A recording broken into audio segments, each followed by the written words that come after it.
Hello and welcome back dear students. कैसे हो आप सब? आई होप कि आप सब ठीक होंगे। जैसे कि मैंने आपसे प्रॉमिस किया था कि मैं आपको ईडियम्स एंड फ्रेजेस जो हमारे जेके एसएसबी या अदर एग्जाम्स में पूछे जाते हैं, 3 से 4 क्वेश्चंस कभी पूछे जाते हैं, और कभी अगर वेटेज कम हो इंग्लिश में तो मिनिमम 1 से 2 क्वेश्चंस तो पूछे ही पूछे जाते हैं।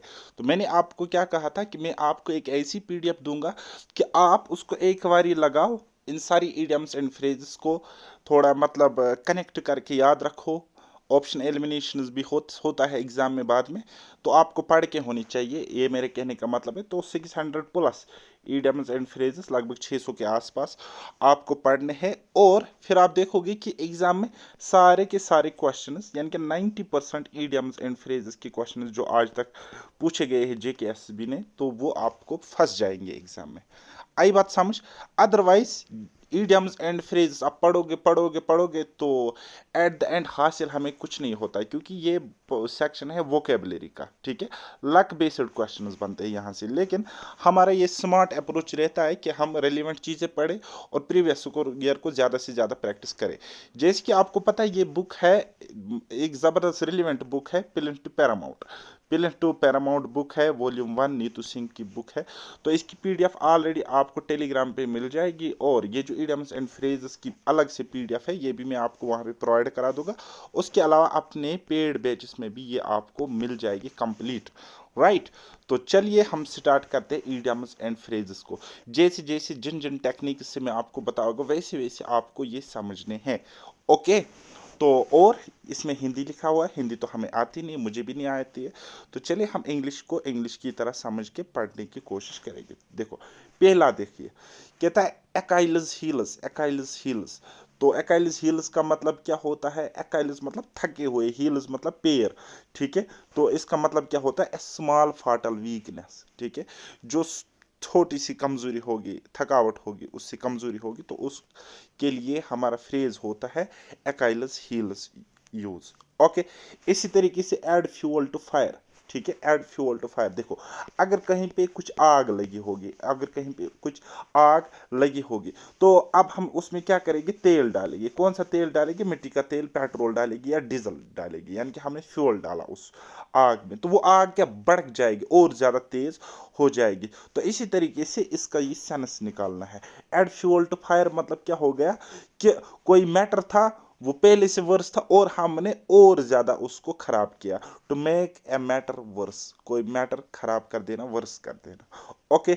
इसी तरीके से नेक्स्ट आप देख सकते हो यहाँ पे, N arm chair job, N arm chair job. Arm chair job मतलब इसमें आर्म भी है और चेयर भी है, और जॉब ऐसी है जिसमें आर्म भी है और चेयर भी है। दैट मीन्स एक तो इनकम अच्छी खासी है, और आराम भी बहुत अच्छा है, और आराम भी बहुत अच्छा है। Good income job with high comfort, ठीक है।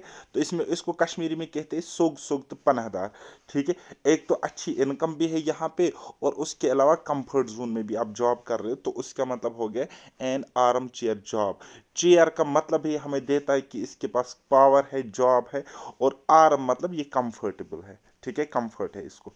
चलिए, an axe to grind, an axe to grind, an axe to grind का मतलब क्या हो गया कि जब आप कोई काम करोगे सेल्फिश रीजंस के लिए, ठीक है, अपने मतलब के लिए, अपने सेल्फिश गेन्स के लिए जब आप कोई काम करोगे, तो उसके लिए इडियम यूज होता है an axe to grind, right. तो इसी तरीके से नेक्स्ट आप देख रहे हो an iron will. Iron will मतलब एक खतरनाक स्ट्रांग विल, ठीक है। आयरन मतलब लोहे की, हम कहते हैं ना लोहे की चमड़ी, लोहे के हाथ, लोहे के पाँव। इसका मतलब क्या हो गया? लोहा मतलब स्ट्रांग, और विल मतलब विल आपको पता है। तो जिस बंदे के पास स्ट्रांग विल पावर होगा, तो हम उसके लिए यूज करते हैं कि इसके पास एक आयरन विल है, ठीक। तो इसी तरीके से an old flame, an old flame, देखो किस तरीके से आप कनेक्ट करके चलो। फ्लेम मतलब हो गया धुआं, ठीक है। फ्लेम मतलब क्या होता है? धुआं के लिए हम यूज करते हैं फ्लेम। एंड ओल्ड मतलब हो गया पुराना, ए ओल्ड हो गया पुराना। सो दैट मीन्स पुरानी कोई आग, पुरानी कोई आग, ठीक है, पुरानी टाइम पे कोई आग। तो वो क्या हो सकता है? वो देखो यहाँ पे, a person one had a romantic relationship with in the past. एक ऐसा पर्सन जिसके साथ आपका रोमांटिक रिलेशनशिप था, कब? पास्ट में। तो उसके लिए यूज होगा एन ओल्ड फ्लैम। बात आई समझ? धुआं धुआं उड़ता होगा, है ना। चलिए, N old head on young shoulders, N old head on young shoulders, ठीक है। ओल्ड हेड मतलब उसमें एक्सपीरियंस ज्यादा होगा, ठीक है। यंग शोल्डर्स मतलब जवान के, ठीक है। तो देखो मतलब निकालिए, अ चाइल्ड और young person who thinks and talks like an older and experienced person. एक यंग या छोटा, एक यंग या छोटा पर्सन होगा जो बात करता होगा, सोचता होगा एक ओल्डर, एक एक्सपीरियंस्ड बंदे की तरह। तो उसी के लिए हम यूज करेंगे an old head on young shoulders. Head में क्या होता है, ब्रेन, ब्रेन मतलब ओल्ड है, ओल्ड मतलब एक्सपीरियंस्ड है, ठीक है। यंग शोल्डर्स मतलब उसकी बॉडी यंग है, दैट मीन्स वो खुद यंग है। ओके, चलिए इसी तरीके से an olive branch, an olive branch, an olive branch का मतलब क्या होता है, पीस रिक्वेस्ट, पीस ट्रीटी। इसी तरीके से Apple of Discord, Apple of Discord का मतलब क्या होता है, मैटर ऑफ डिस्प्यूट, ठीक है। एप्पल ऑफ डिस्कॉर्ड मतलब matter of dispute. An apple of one's eye, an apple of one's eye आपका नेक्स्ट है, तो उसका मतलब क्या हो गया, वेरी लवेबल या डेयरेस्ट वन। हम कहते हैं किसी माँ के लिए उसका बेटा क्या होता है, एन एप्पल ऑफ वनस आई, तो उसका मतलब क्या होगा, वो उसका लवेबल है या डेयरेस्ट वन है। क्लियर इतना। तो अब मैं ये ए रिलेटेड इडियम्स आपको पढ़ा रहा हूँ, इडियम्स एंड फ्रेजेस, फिर बी सी डी इसी तरीके से हम इसको पढ़ लेंगे। लेकिन मैं आपको ज़्यादा वीडियोस यहाँ प्रोवाइड नहीं करा दूंगा, मोस्ट इंपॉर्टेंट है इस पीडीएफ को रट्टा मारना, तो वो आप कर लोगे मुझे उम्मीद है, ठीक है। इतना आप करो, 3 से 4 नंबर आपके सिक्योर हो जाएंगे। चलिए next, apple pie order, apple pie order. तो एप्पल पाई ऑर्डर का मतलब क्या हो गया, इन गुड कंडीशन, अच्छी कंडीशन में। At a loss, at a loss मतलब क्या होता है, to be unable to decide, to be unable to decide, जब आप कुछ डिसाइड नहीं कर पा रहे होंगे या जब आप कुछ डिसाइड नहीं कर पा रहे हो, तो उसके लिए एट अ लॉस यूज होता है। At a pinch, at a pinch, at a pinch, बताइए एट ए पिंच का मतलब क्या होता है, इन ए ट्रबल, किसी परेशानी में, किसी मुसीबत में जब हो, तो उसके लिए एट ए पिंच यूज होता है। एट आर्म्स लेंथ, अब देखो ये वाला बहुत बार JKSB ने पूछा है, ये वाला इडियम जितना मुझे याद है, at arm's length. At arm's length क्या मतलब हो गया, अवॉइड बिकमिंग टू फ्रेंडली, ठीक है। आप किसी आदमी को रखते हो at arm's length, that means एक हाथ दूर रखते हो, उसका मतलब क्या हो गया, ज्यादा फ्रेंडली उसको कोशिश नहीं करने दे रहे हो अपने साथ होने के लिए, ज्यादा फ्रेंडली नहीं रख पा रहे हो या रहना चाहते हो आप। At daggers drawn, at daggers drawn मतलब क्या हो गया, to have bitter enmity, bitter enmity छोटी सी, कम एनिमिटी होगी, तो उसका मतलब at daggers drawn. At ease, at ease मतलब, एट ईज मतलब क्या होता है, free from pain and anxiety, कोई बंदा जो तकलीफ से फ्री होगा, एंजाइटी से फ्री होगा, तो उसका मतलब हम बोलेंगे ही, the person is at ease, ठीक है। तो एट वंस फिंगर्स एंड्स, किसी के हाथ के फिंगर एंड्स पे कोई चीज है, तो उसका मतलब क्या होगा, फिंगर टिप्स पे कोई चीज होना। फिंगर टिप्स मतलब टू हैव कंप्लीट नॉलेज, ठीक है, किसी सब्जेक्ट के रिलेटेड, किसी टॉपिक के रिलेटेड कंप्लीट नॉलेज होना, तो हम यूजुअली यूज क्या करते हैं, इसके उंगलियों के टिप्स पे ये चीज है, that means tip of the tongue बोलते हैं या टिप ऑफ द फिगर हम बोलते हैं ना। तो तो तो उसका मतलब क्या हो गया, कंप्लीट नॉलेज है। Okay, at one's wits end, at one's wits end, तो उसका मतलब क्या हो गया, पजल्ड, कंफ्यूज्ड या perplexed. At six and sevens, at six and sevens, 6 और 7 में घूम जाना, दैट मीन्स डिसऑर्डर होना, डिसऑर्डर होना। एट स्टेक, एट स्टेक का मतलब क्या हो गया, एट रिस्क और insecured, at risk and insecured, कोई चीज रिस्क पे होता है, तो हम बोलते हैं ना, मैंने अपनी सिलेक्शन को स्टेक पे डाल के, यानी कि मैंने अपनी सिलेक्शन को रिस्क पे डाल के, या मैंने अपने एग्जामिनेशन को स्टेक पे डाल के, मीन्स मैंने अपने एग्जाम को रिस्क पे डाल के। सो एट स्टेक मतलब क्या हो गया, एट रिस्क या insecured, right. At the 11th hour, at the 11th hour हम यूज करते हैं, हमारा एग्जाम पोस्टपोन हो गया at the 11th hour, at the 11th hour, तो that means at the 11th hour क्या हो गया, लास्ट मोमेंट पे, लास्ट मोमेंट पे, या हम बोलेंगे India India won the match at the 11th hour, ठीक है। इंडिया ने मैच जीता कब? लास्ट मोमेंट पे, at the 11th hour means last moment. Okay. Back stairs gossip, back stairs gossip मतलब क्या हो गया? Talk among servants, unfair talks, तो उसी का मतलब हो गया गॉसिप। गॉसिप नेगेटिव सेंस निकालता है, तो अनफेयर टॉक्स। ओके, चलिए नेक्स्ट। नेक्स्ट देखो, बैड ब्लड, बैड मतलब खराब या गंदा, ब्लड मतलब खून, बैड ब्लड मतलब क्या हो गया? एनिमिटी या बिटर रिलेशंस, ठीक है। बिटर रिलेशंस होंगे या दुश्मनी होंगी तो बैड ब्लड हम यूज करेंगे उस चीज के लिए। इसी तरीके से bag and baggage, bag and baggage, तो मैं कह रहा हूं फॉर एग्जांपल हमारा प्रिंसिपल निकल गया with all bag and baggage, या with bag and baggage, bag and baggage जो भी उसकी चीजें थी वो सारा कुछ with all belongings, bag and baggage मतलब विद ऑल बिलोंगिंग्स, ठीक है। तो इसी तरीके से बेकर्स डजन, हजार बार ये आज तक पूछा गया है अलग अलग एग्जाम्स में। बेकर्स डजन, बेकर्स डजन मतलब हो गए 13। देखो डजन में कितने हो गए? 12, डजन में होते 12, लेकिन बेकर्स डजन में 13 होते। 13 in number means baker's dozen. Okay, चलिए। Be born with silver spoon in one's mouth, be born in silver spoon with one's mouth, तो याद रखो ये हम कहते हैं एक टर्म हम यूज करते हैं सिल्वर स्पून चिल्ड्रन, या हम कहते हैं सिल्वर स्पून एस्पिरेंट्स। तो मतलब क्या हो गया? जो कोई बच्चा या कोई बेबी बॉर्न होगा किस रिच फैमिली में, अमीर घर में पैदा होगा, तो हम कहेंगे वो silver spoon in one's mouth, ठीक है, उसके माउथ में सिल्वर स्पून था। ओके, चलिए नेक्स्ट। अब सिल्वर क्या होता है? महंगा होता है, महंगी चीज माउथ में मतलब रिच फैमिली में पैदा होना। ओके, इस तरीके से भी याद रखो। Be in driving seat, be in driving seat मतलब क्या हो गया? आप सारी की सारी रेस्पॉन्सिबिलिटी उठा रहे हो। फॉर एग्जाम्पल आप अगर गाड़ी चला रहे हो, आप ड्राइविंग सीट पे बैठे हुए हो, ठीक है, तो दैट मीन्स आपको जितने भी पैसेंजर्स है इस गाड़ी में उनकी रेस्पॉन्सिबिलिटी आप पर है, ठीक है। सो ड्राइविंग सीट पे होने का मतलब हो गया बेयरिंग ऑल रिस्पॉन्सिबिलिटीज, जब आप सारी की सारी रिस्पॉन्सिबिलिटीज बियर करोगे।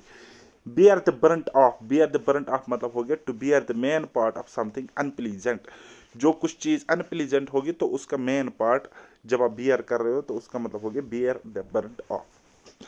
बीट अबाउट द बश, बहुत बार ये क्वेश्चन भी पूछा गया है। बीट अबाउट द बश या कभी कभी बीट अराउंड द बश ये पूछता है, ठीक है। तो दोनों का मतलब हो गया घुमा फिरा के कोई बात कहना। To talk in a roundabout manner या सरकम लोकेशन, सीधी बात पे नहीं है ना, बस घुमा फिरा के दाएं बाएं, तो टू द पॉइंट या मेन पॉइंट पे न आने के बावजूद मतलब नहीं आना बल्कि घुमा फिरा के बात कहना, तो उसको कहते हैं beat about the bush, right. तो beat black and blue, beat मतलब मारना, ब्लैक एंड ब्लू मतलब काला और नीला, ठीक है, यानी कि काला और नीला को बीट करना, तो उसका मतलब क्या हो गया? बीटिंग मर्सिलेसली। हम कश्मीरी में कहते हैं बताओ न्यूल तो वजुल बनाई, दैट मीन उसका मतलब क्या हो गया? मैं पीट पीट के तेरा कोरमा बना दूंगा। तो ये वही है बीट ब्लैक एंड ब्लू, मैं मार मार के आपको काला और नीला कर दूंगा। बीट ब्लैक एंड ब्लू मतलब किसी को बीट करना मर्सिलेसली। अब ये बीट कहीं पर भी हो सकता है, फाइटिंग में, रेसलिंग में, क्रिकेट में, ठीक है। Beat blue and black and blue. Okay, beat hollow, beat hollow मतलब to defeat thoroughly and convincingly, ठीक है। जब आप डिफीट करोगे थॉरली या कन्विंसिंगली किसी को, तो बीट हॉलो उसका मतलब होता है। चलिए, बैक एंड कॉल, तो ये ईडियम भी पूछा गया है बहुत बारी। मैं आपको साथ साथ कह रहा हूं कि कौन कौन सा ईडियम ज्यादा इंपॉर्टेंट है, ईडियम्स हो या फ्रेजेस हो, ठीक है। बैक एंड कॉल मतलब क्या हो गया? रेडी टू अबे ऑर्डर ऑन इंस्टेंटली। आप देख रहे हो कल जाके आप ऑफिसर बनोगे, तो फिर आप बोलोगे मेरे ऑफिस में एक बंदा रखो जो बैक एंड कॉल पे हो, दैट मीन्स जो भी मैं कहूंगा उसको ओबे करना है, उसको ओबे करना पड़ेगा, या इंस्टेंटली वो उस चीज को ओबे करे, ओबे करे मतलब माने, ठीक है। बेड ऑफ रोजेस मतलब कंफर्टेबल सिचुएशन है, प्लीजेंट सिचुएशन और कंफर्ट, बेड ऑफ रोजेस। आप देख रहे हो मतलब वो वगैरह, चलो कोई नहीं, मैं अब एग्जांपल ज्यादा नहीं दूंगा, simply bed of roses, pleasant situation और कंफर्ट, ठीक है। देखे होंगे आपने बहुत बारी बेड ऑफ रोजेस हैं, तो उसका मतलब क्या होता है? कंफर्टेबल, मतलब जगह। चले, bed of thorns, bed of thorns मतलब ऐसा बेड, ऐसा बिस्तर जहां पे कांटे हो, बेड ऑफ थॉर्न्स। ठीक है, तो उसका मतलब क्या हो गया फिर, ए सिचुएशन वायर एक्सट्रीम डिफिकल्टी, जहां पे बहुत सारी पेन हो, डिफिकल्टी हो, ऐसी सिचुएशन को हम कहते हैं बेड ऑफ थॉर्न्स। यानी कि आपको मैं कहूंगा, आपको मैं सुलाऊंगा बेड ऑफ थॉर्न्स पे, कांटों के बिस्तरे पे, तो क्या क्या होगा वहां पे, वो एक डिफिकल्ट सिचुएशन है ना आपके लिए, अनप्लीजेंट सिचुएशन है। तो इसी तरीके से बेगार डिस्क्रिप्शन, बेगार डिस्क्रिप्शन मतलब a person with no resource, beggar मतलब भिखारी, जिसके पास कोई रिसोर्स ना हो, beggar description. Okay, bell the cat, bell the cat मतलब आपने वो चूहे, चूहों की कहानी सुनी होगी, वो कहते हैं हम एक वो बनाएंगे, ऑर्गेनाइजेशन बनाएंगे, फिर हम बिल्ली से बचने की कोशिश करेंगे, और फिर एक मशवरा देता है कि हाँ, हम बिल्ली के गले में एक बेल रखेंगे, और फिर जैसी बिल्ली आएगी हमें पता चल जाएगा हम चूहों को, और हम चूहे बच जाएंगे। लेकिन फिर बाद में मसला आता है, बोलता है ठीक है बिल्ली के गले में हम बेल डालेंगे, लेकिन बेल कौन डालेगा बिल्ली के गले में, ठीक है, उतनी हिम्मत किसमें है जो वहां पे बेल उसको बांधेगा। ठीक, तो वही है बेल द कैट, मतलब जब चूहा जाएगा बेल कैट के गले में डालने के लिए, तो वो उसके लिए क्या होगी, फर्स्ट स्टेप होगा, लेकिन क्या होगा उसमें, उसको जान की रिस्क होगी, पर्सनल रिस्क होगी उसकी। ठीक है, तो यही मतलब हो गया बेल द कैट, मतलब पर्सनल रिस्क। ठीक है, मैंने एक कहानी भी आपको सुनाई, आई होप कि आपको समझ में आ रहे होंगे। Between the devil and the deep sea, devil and deep sea के बीच में, बिटवीन टू डिफिकल्ट सिचुएशंस, देखो डीप सी में खतरा है डूबने का, और डेवल मतलब होता है शैतान, वहां पर भी खतरा ही खतरा है। तो एक खतरा, दो खतरा, दोनों खतरों के बीच में अगर आप हो, तो उसके लिए यूज करेगी between the devil and the deep sea, means between two difficult situations, यहां पर भी एक डिफिकल्ट सिचुएशन यहां पर, और बीच में आप हो। ठीक है, चले, बिग गन, बिग गन का मतलब an influential person, an influential person, big gun. ठीक है, bird of passage, bird of passage one who comes occasionally, जो ओकेजनली यानी कि कभी कभी आए, सीजन के हिसाब से आगे आए, तो बर्ड ऑफ पैसेज। तो अब याद रखो ये माइग्रेटरी बर्ड्स वो ओकेजनली आते हैं ना, तो उन्हीं को कहते हैं बर्ड ऑफ पैसेज, राइट। चलिए, birds eye view, birds eye view मतलब चिड़िया जो होती है, या कोई बर्ड होती है, परिंदा होता है, तो उसका आई व्यू, ठीक है, उसका नजरिया, तो उसको कहते हैं overview. Birds of feather, birds of feather plays with the same idea, characteristics and interests. ठीक है, क्या कहा मैंने, birds of feather, birds of feather मतलब क्या हो गया, उनके मतलब वो फीदर होते हैं, तो उसका मतलब हो गया वो लोग, पीपल विद सेम, जिनके आइडिया सेम हो, कैरेक्टरिस्टिक सेम हो, या उनके इंटरेस्ट सेम हो, तो उसके लिए यूज होता है बर्ड्स ऑफ फीदर, राइट। तो bite the dust, bite the dust मतलब हो गया धूल चाटना या धूल चटाना। ठीक है, तो बाइट द डस्ट मतलब हो गया धूल चटाना, जो हम कहते हैं इंडिया ने पाकिस्तान को क्रिकेट मैच में धूल चटाई, दैट मीन्स उनको डिफीट किया, उनको हराया। ठीक है, bite the dust means to be defeated. Black sheep, black sheep, तो हम यूज करते हैं there are some black sheeps in our examination, there are some black sheeps in our selection list, in the selection list जो JKSSB ने release किया। तो black sheep मतलब क्या हो गया, a person who is regarded as disgrace for his family या team etcetera. ठीक है, तो उनमें ब्लैक शिप्स यानी कि एक ऐसा बंदा जो अपनी फैमिली के लिए डिसग्रेस हो, ठीक है, नालायक हो, या हम कहेंगे एक टर्म थी उर्दू में मुझे अभी याद नहीं आ रही है, या टीम के लिए डिसग्रेस साबित हो, तो उसके लिए कहते ब्लैक शिप। ठीक है, तो इसी तरीके से ब्लाइंड एली, ब्लाइंड एली मतलब a situation in which no further progress can be made, एक ऐसी सिचुएशन जिसमें कोई भी फर्दर प्रोग्रेस ना हो, उसको कहते हैं ब्लाइंड एली।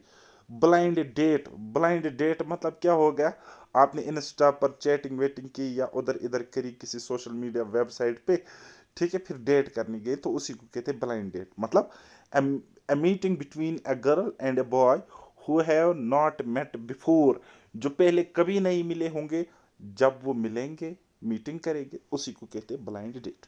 ठीक है, चलिए, ब्लो वंस अवन ट्रम्पेट, ठीक है, ब्लो वंस आउन ट्रम्पेट, तो मतलब क्या हो गया, अपना डोल बजाना। अपना डोल बजाना मतलब क्या हो गया, अपनी तारीफ करना।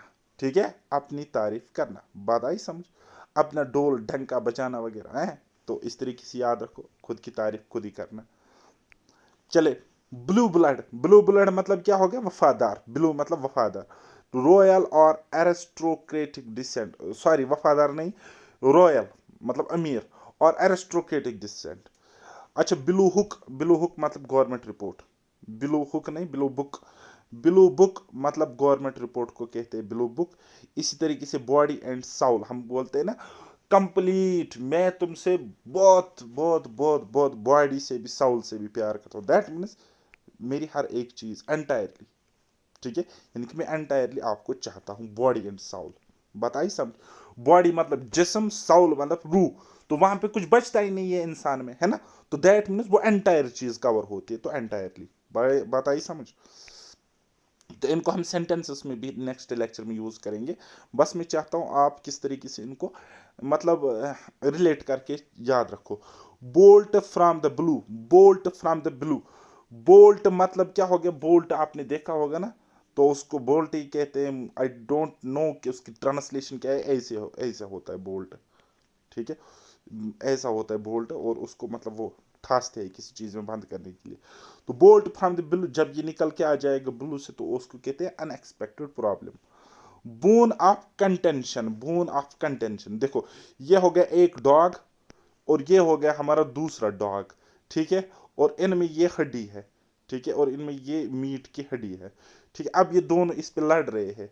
ठीक है अब ये दोनों इस पे लड़ रहे हैं, कौन दोनों, कुत्ते हैं। अब ये दोनों इस पे लड़ रहे हैं, तो ये जो हड्डी है इसको हम कहेंगे बोन ऑफ कंटेंशन, फसाद की जड़, यानी कि सब्जेक्ट ऑफ ए डिस्प्यूट।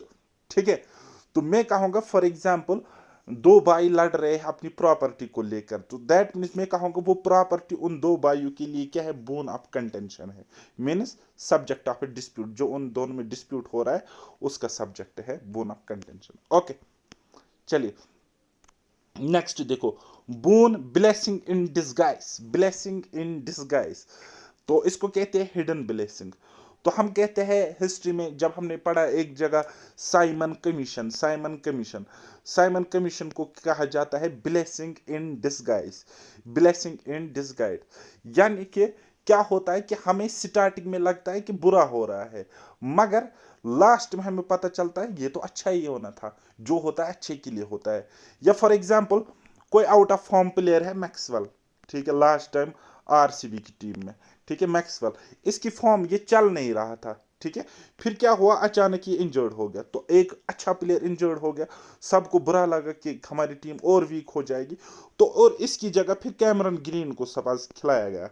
ठीक है, और जब कैमरन ग्रीन आ गया तो उसने बहुत अच्छा परफॉर्म किया।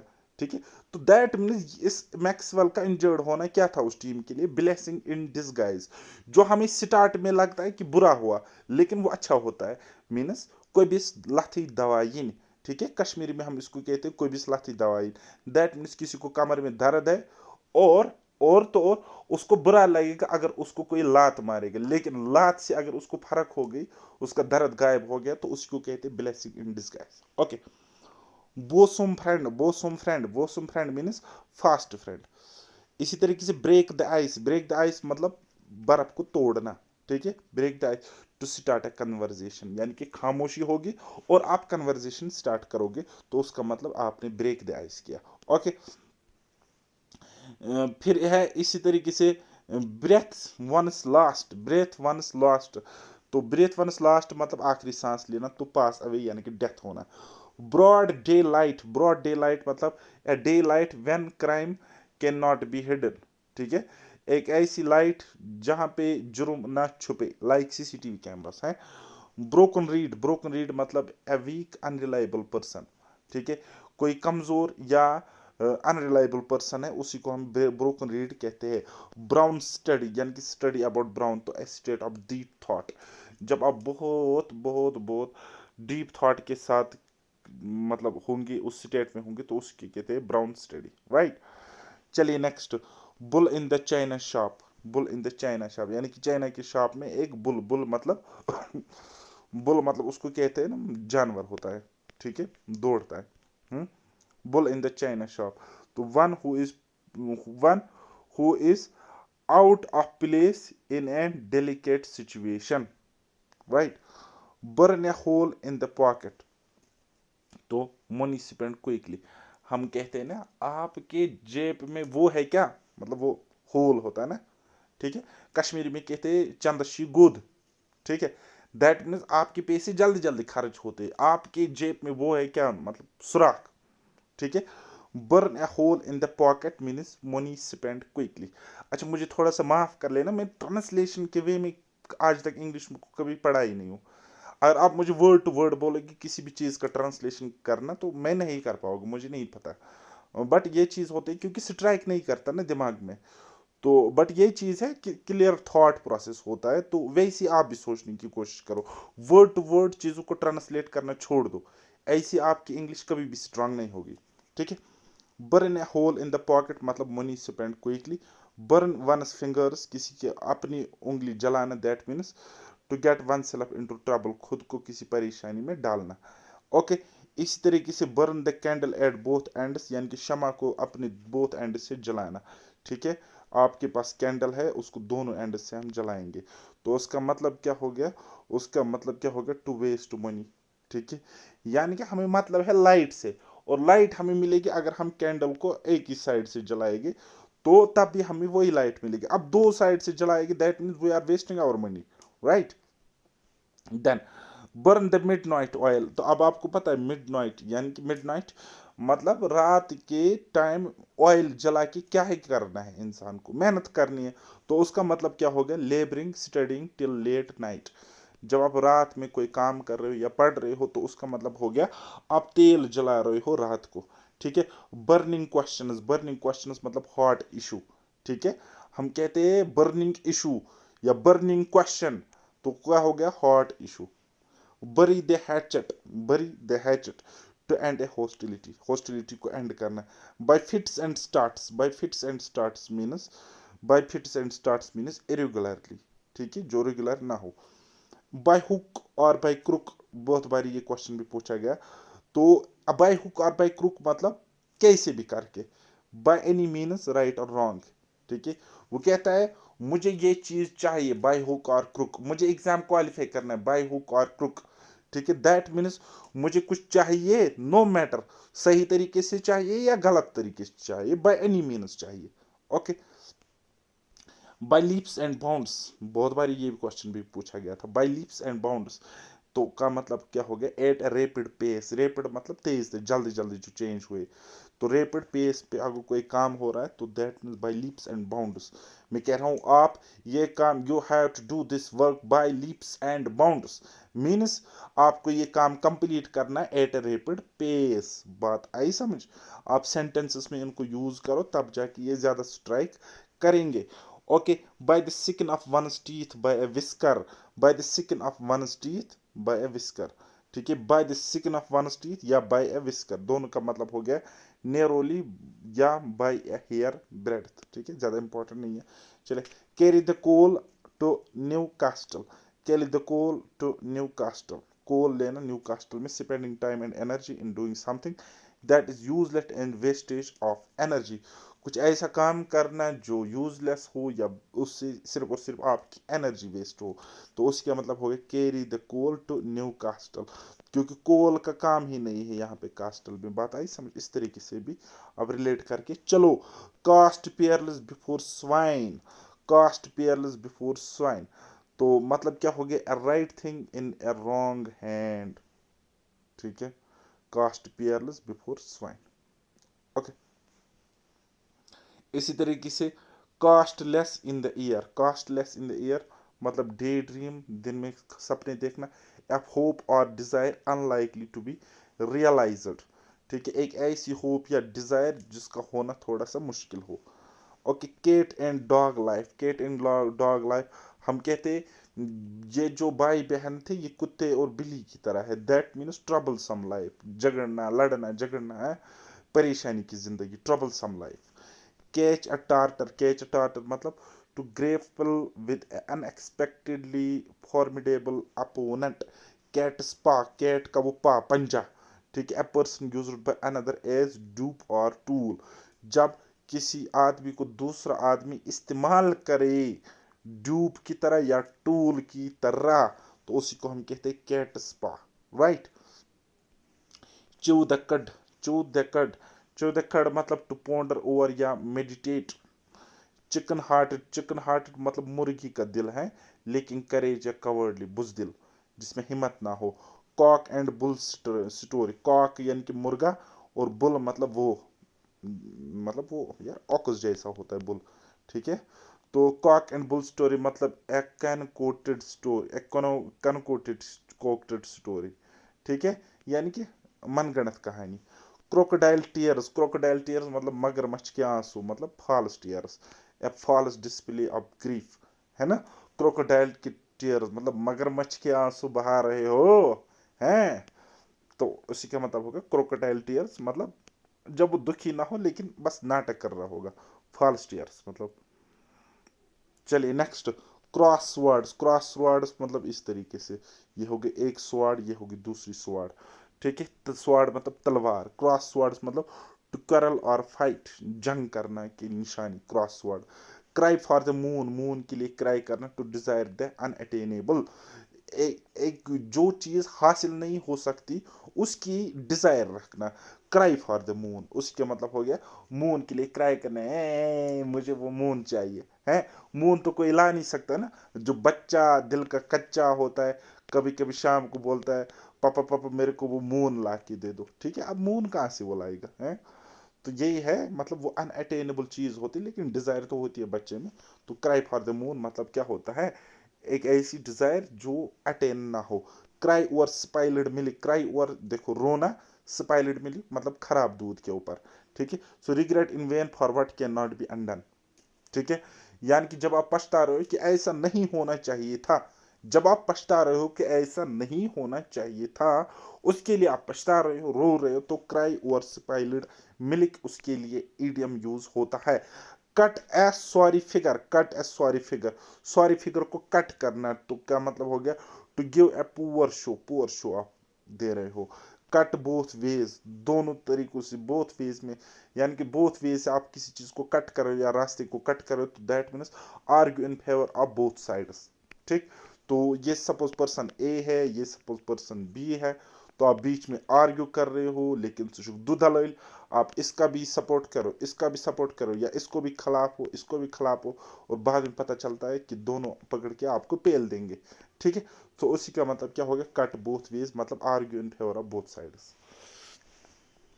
ओके। चलिए जी, cut no ice, cut no ice मतलब कोई इंप्रेशन ही नहीं रखना, जैसे कि to fail to make an impression, कोई फर्क, यानी कि मैं कहूँगा आपने बहुत लंबा भाषण दिया, स्पीच दी, लेकिन रिजल्ट ये हुआ कि कट नो आइस हो गया, कट नो आइस मतलब कोई फर्क ही नहीं पड़ा। To fail to make an impression, जब इंप्रेशन बनाने में फेल हो जाए तो दैट मीन उसके लिए हम क्या यूज करेंगे, cut no ice. Cut one coat according to one cloth, ठीक है। Cut one coat according to one cloth, जब कोट को आप कट करोगे क्लोथ के हिसाब से, ठीक है, तो उसका मतलब होगा to live within one means, यानी कि अपने हिसाब से जिंदगी जीना, दैट मीन्स उसके लिए हम यूज करेंगे cut one coat according to one cloth. इसी तरीके से एक और इडियम देखो, dance to one tune, dance to one tune मतलब वो, फॉर एग्जाम्पल कोई कहता है कि मुझे शादी करनी, या सपोज कोई लड़की कहती है कि मुझे शादी करनी, लेकिन मेरे हस्बैंड जो होना चाहिए वो क्या करना चाहिए, डांस टू वन ट्यून होना चाहिए, ठीक है, मेरे ट्यून पे वो नाचना चाहिए, दैट मीन्स ओबे, मेरे ऑर्डर को ओबे करना चाहिए, डांस टू वन ट्यून। या हम कहते हैं कोई किसी का चमचा है, कोई किसी का चमचा है, वो उसके इशारों पे काम कर रहा है, डांस टू वन ट्यून, वो उसके इशारों पे काम कर रहा है, दैट मीन्स वो जो चमचा है उसको जो वो बंदा कहता है वो चमचा वही करता है, ओबेइंग वनस ऑर्डर, वो किसी के ऑर्डर को ओबे करता है, चाहे वो ऑर्डर सही हो या गलत हो। डार्क हॉर्स मतलब क्या हो गया, डार्क हॉर्स मतलब हो गया वन हु विन्स अनएक्सपेक्टेडली, एक टाइम पे जब पाकिस्तान ने किसी बड़ी टीम को हराया, ठीक है, और अनप्रेडिक्टेबल, विन थी। तो हमने कहा पाकिस्तान क्या है, डार्क हॉर्स है। या इस तरीके से हम डार्क हॉर्स श्रीलंका टीम के लिए यूज करते, क्योंकि जब हमें एक्सपेक्टेशंस नहीं होती ये जीत जाएगी तब वो जीत जाते हैं। ठीक है, वन हु विन्स अनएक्सपेक्टेडली, जब कोई अनएक्सपेक्टेडली जीत जाता है तो उसको कहते हैं डार्क हॉर्स। ठीक, तो इनको हम उर्दू में मुहावरे भी कहते हैं। अब जाके मुझे ये वर्ड आ गया याद, इडियम्स एंड फ्रेजेस को मुहावरे कहते हैं। ठीक है, चलिए। डेड लेटर, डेड लेटर मतलब a law or ordinance that is no longer enforced। Dead letter मतलब एक ऐसा कानून या ऐसा ऑर्डिनेंस जिसको अब हम लागू नहीं कर सकते, जो खत्म हो गया, tata bye bye goodbye हो गया उसका, डेड लेटर उसको कहते हैं। ठीक। डेमोक्लस स्वार्ड, डेमोक्लस स्वार्ड मतलब कांस्टेंट थ्रेट। इसी तरीके से डाई ए डॉग्स डेथ, कुत्ते की मौत मरना मतलब शेमफुल डेथ। शेमफुल डेथ, बेइज्जती की मौत, है ना। डाई इन हार्नेस, डाई इन हार्नेस मतलब हार्नेस में मरना, डाई वाइल इन सर्विस। ठीक है, हार्नेस मतलब सर्विस के लिए यूज हो गया। ठीक, इस तरीके से याद रखो। Dog in the manager, dog in the manger, sorry, dog in the manger, dog in the manger मतलब a person who prevents others from enjoying what he cannot। Dog in the manger, याद रखना। एक ऐसा आदमी, एक ऐसा आदमी जो दूसरों को इंजॉय करने नहीं देता है। क्यों नहीं करने देता? क्योंकि वो खुद इंजॉय नहीं कर सकता वो चीज, वो मोमेंट। हम्म। अब आपके दिमाग में बहुत सारी चीजें आ रही होगी, मेरे दिमाग में भी आ रही है, तो बस रिलेट करके चलो। ठीक है, आसपास कोई बंदा आपको होगा जो बोल रहा होगा ऐसा मत करो वैसा मत करो, उसकी वजह एक ही चीज होगी, क्योंकि वो खुद नहीं कर सकता लेकिन आपको बोलता मत करो, आपको भी मजे करने नहीं देगा। डॉग इन द मैंगर, याद रखना इस तरीके से। और ये डॉग वर्ड हमेशा पर्सन के लिए यूज होता है इडियम्स एंड फ्रेजेस के केस में। डोंकीज ईयर्स, गधों के साल मतलब अ लॉन्ग टाइम। ठीक है, ड्रॉ अ लाइन मतलब सेट अ लिमिट। मैं कहता हूं कि ड्रॉ आप लाइन करो। अगर ये मसला हो रहा है तो कहां पे हमें ड्रॉ अ लाइन करने की जरूरत है, मीन्स कहां पे हमें लिमिट सेट करना है। ठीक है, ड्रॉ अ लाइन मतलब सेट अ लिमिट। ठीक है, duck in a thunder storm, duck in the thunder storm मतलब इन अ पेनफुल कंडीशन। अगर आप पेनफुल कंडीशन में होंगे तो आप डक की तरह हो, यानी बतख की तरह हो, किसमें? थंडर स्टॉर्म में। ओके, तूफान में। तो ईगल आइड, ईगल आइड मतलब चील की आंख है। चील पता है ना आपको, उसकी नजर बहुत तेज होती है, चील की नजर। ईगल आइड मतलब विद कीन आई साइट, जिसकी आई साइट बहुत तेज हो। ईट हम्बल पाई, हम्बल पाई को ईट करना, टू अपोलोजाइज। ठीक, तो अपोलोजाइज मतलब माफी मांगना। तो चलिए, ईट वंस वर्ड्स, अपनी बात वापस लेना, take a statement back. Eat one's words यानी कि आप अपने लफ्ज खा रहे हो, यानी वापस ले रहे हो। दैट मीन्स आपने अगर कोई स्टेटमेंट दिया तो आप उस पर माफी मांग रहे हो या वापस ले रहे हो। ठीक है, कह रहे हो नहीं नहीं ये अब मेरा स्टैंड नहीं है, या ये मेरा अब स्टेटमेंट नहीं है, मैं इसको वापस लेता हूँ। एल्बो रूम, एल्बो रूम मतलब सफिशिएंट स्कोप टू मूव और फंक्शन, जहाँ पे सफिशिएंट स्कोप हो मूव करने के लिए या कोई काम फंक्शन करने के लिए, तो उसको हम कहते हैं एल्बो रूम। तो इस तरीके से ये 100 इडियम्स एंड फ्रेजेस, ये दो चार देख लो, कंप्लीट हो गए। एंड इन स्मोक मतलब come to nothing. Escape one's lips मतलब स्पीक अनइंटेंशनली और अनएक्सपेक्टेडली। तो फेबियन पॉलिसी मतलब डिलिबरेट स्लो पॉलिसी या पॉलिसी ऑफ डिलेइंग डिसीजंस, उसको हम फेबियन पॉलिसी कहते हैं। ये फेबियन क्या था, फॉरेन कंट्री का में ये यूज होती थी फेबियन पॉलिसी, जब वो डिले करते थे जस्टिस को, तो हम कहते हैं ना justice delayed mean justice denied. तो fear and secure, fear and secure मतलब क्या हो गया, एन ऑनेस्ट वे। ठीक, तो फियर सेक्स, फियर सेक्स मतलब क्या हो गया, वुमन। ठीक है, वुमन। और इसी तरीके से फियर वेदर्ड फ्रेंड मतलब selfish friends who are with us in comfort situations only. ठीक है, बस यही होगा fair weathered friend. Fair weathered friend मतलब जब फियर वेदर होगा, अच्छा मौसम होगा, तब अच्छे मौसम में आपका दोस्त बनना, मतलब आपके अच्छे वक्त में आपका दोस्त, आप पे बुरा वक्त आ गया तो वो करेगा टाटा बाय बाय। तो उसी को हम कहते हैं fair weather friend, fair weather friend. ऐसा फ्रेंड जो फियर वेदर में आपके साथ हो। वेदर मतलब मौसम, फियर मतलब अच्छा, अच्छे मौसम में आपके साथ हो, बुरे मौसम में नहीं, मतलब बैड सिचुएशंस में नहीं।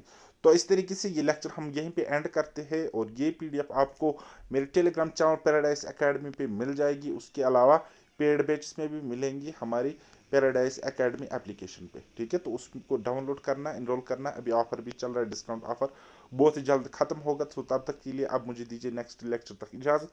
बाय बाय, टेक केयर, अल्लाह हाफिज़ और मेहनत करते रहिए।